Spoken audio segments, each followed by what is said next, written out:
হে আসসালামু আলাইকুম, আশা করি সকলে অনেক বেশি ভালো আছেন। অ্যাপেল কিন্তু তাদের 16 সিরিজ এবং লেটেস্ট মডেলের ফোনগুলো কিন্তু লঞ্চ করে দিয়েছেন।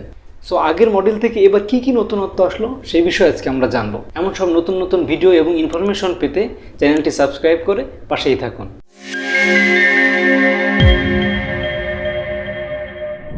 অলরাইট, পুরো মডেলগুলো এবার মার্কেটে লঞ্চ করা হয়েছে 4টি কালারে: black titanium, white titanium, natural titanium এবং ডেজার্ট টাইটানিয়াম। প্রিভিয়াস মডেলের সাথে শুধুমাত্র একটি কালার নতুন করে অ্যাড হয়েছে, সেটা হচ্ছে ডেজার্ট টাইটানিয়াম। সো এখানে কালারে তেমন কোনো পরিবর্তন নেই, শুধুমাত্র একটি কালার ছাড়া। ডিসপ্লে সাইজে এসেছে হালকা পরিবর্তন।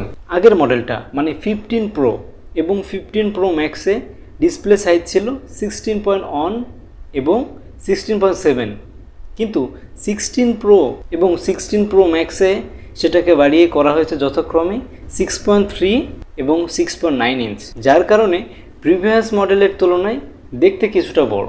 যারা মূলত একটু কম্প্যাক্ট ফোন পছন্দ করে ইউজ করতে, যে খুব হাতে হ্যান্ডি, খুব স্বাচ্ছন্দ্য বোধ করে, যে খুব বেশি বড় না আবার একেবারে ছোট না, তাদের জন্য কিন্তু মানে 15 প্রো যে আগের যে মডেলটা ছিল সেটা কিন্তু বেশ কমফোর্টেবল। 16 প্রো ম্যাক্সে ব্যবহার করা হচ্ছে A18 প্রো চিপসেট, যেটা গত বছরের A17 প্রো এর তুলনায় 15% পারফরমেন্স বেশি ডেলিভারি করতে সক্ষম এবং 20% ব্যাটারি কম খরচ করে। এবং এই চিপসেটের কারণে অ্যাপেলের ইন্টেলিজেন্ট যে জটিল জটিল কাজগুলো আছে সেগুলো করা যাবে বলে অ্যাপেল ক্লেম করছে। এনিওয়ে, র্যামের ক্ষেত্রে প্রো ভ্যারিয়েন্টে কোনো প্রকার পরিবর্তন আসেনি, কিন্তু বেস ভ্যারিয়েন্টে আপডেট করা হয়েছে। যেখানে আগের 15 সিরিজের বেস ভ্যারিয়েন্টে 6GB র্যাম ইউজ করা হতো, সেখানে লেটেস্ট মডেলে 8GB র্যাম ইউজ করা হয়েছে, যেটা অনেক বড় একটা আপডেট অ্যাপেলের ক্ষেত্রে। কারণ আমরা দীর্ঘদিন ধরে দেখে আসছি যে আপনার 6GBর উপরে কিন্তু তাদের বেস ভ্যারিয়েন্টের যে ফোনগুলো আছে সেখানে কিন্তু তারা অ্যাপেল খুব একটা আপডেট করে না র্যামগুলোতে। অ্যাকচুয়ালি 16 সিরিজে যে মেজর আপডেট সেটা হচ্ছে একটা ডেডিকেটেড ক্যামেরা বাটন। এছাড়া কিন্তু তেমন কোনো পরিবর্তন কিন্তু আমরা দেখতে পাচ্ছি না।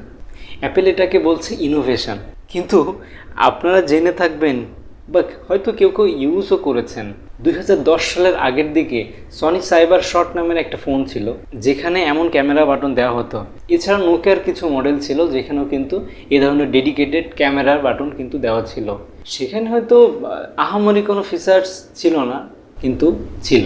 এই যে ডেডিকেটেডলি ক্যামেরা বাটন, এটা কিছু কিছু ক্ষেত্রে ইউজফুল মনে হয়েছে।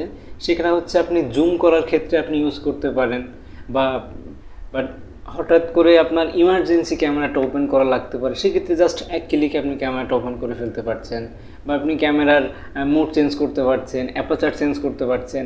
এই কিছু কিছু সামান্য কিছু ব্যাপারে কিন্তু এই বাটনটা কাজে দিবে। প্রিভিয়াস জেনারেশনের মতো কিন্তু এবার 16 সিরিজেও ক্যামেরার তেমন কোনো পরিবর্তন আসেনি। মেইন শুটার 48 মেগাপিক্সেল ছিল, সেটাই কিন্তু আছে। শুধুমাত্র আলট্রা ওয়াইডে আপনার 48 মেগাপিক্সেলের লেন্স কিন্তু এবার দেওয়া হয়েছে, যেটা আগে অনেক কম ছিল, এবং 5x জুম আপনারা পেয়ে যাচ্ছেন। ব্যাটারি বিষয়ে কিন্তু অ্যাপেল কখনোই সরাসরি কিন্তু বলে না যে এতে অ্যাকচুয়ালি কত এম্পিয়ারের ব্যাটারি তারা ইউজ করেছে, কিন্তু তারা ক্লেম করছে যে বেস ভেরিয়েন্ট যেগুলো আছে সেখানে আপনি 2 ঘন্টা এক্সট্রা ব্যাকআপ পেয়ে যাবেন, এবং প্রো ম্যাক্স ভার্সন যেটা আছে সেখানে আপনি এক্সট্রা 5 ঘন্টা আপনি ব্যাকআপ পেয়ে যাবেন। এবং এটা অ্যাকচুয়ালি কতটা কাজের সেটা রিয়েল টাইম ব্যবহারে বোঝা যাবে। সো বেসিক্যালি বলতে গেলে 15 সিরিজ এবং 16 সিরিজ এটা কিন্তু যমজ ভাই। মানে মেলায় হারায় যাওয়া ছোটো ভাই বড়ো ভাই বলে একটা কথা আছে না, অ্যাকচুয়ালি কিন্তু এটাই। তাছাড়া কিন্তু তেমন কোনো মেজর কোনো আপডেট নেই। এবং আমার মনে হয় না যারা 15 ইউজ করছেন, 15 প্রো বা 15 প্রো ম্যাক্স ইউজ করছেন, তারা শুধু এক্সট্রা টাকা খরচ করে 16-এ যাওয়ার কোনো মানে আছে। অ্যাপেল কিন্তু এই সামান্য ছোট চেঞ্জ করে কিন্তু এবারে 16 সিরিজটা লঞ্চ করেছে। এটার আসলে মেজর কোনো আপডেট কিন্তু তেমনভাবে নাই। সো আপনি চাইলে 15 থেকে 16 যেতে পারেন, এটা একান্ত অ্যাপ টু ইউ। সো আজ এ পর্যন্ত। ভিডিওটি ভালো লাগলে একটি লাইক করে দেবেন, সাবস্ক্রাইব করে আমাদের পাশেই থাকবেন, যাতে করে এমন নতুন নতুন ইনফরমেশন আপনাদেরকে খুব সহজেই দিতে পারি। পরবর্তী ভিডিও দেখার আমন্ত্রণ জানিয়ে আজকের মতো এখানে বিদায় নিচ্ছি। আল্লাহ হাফেজ।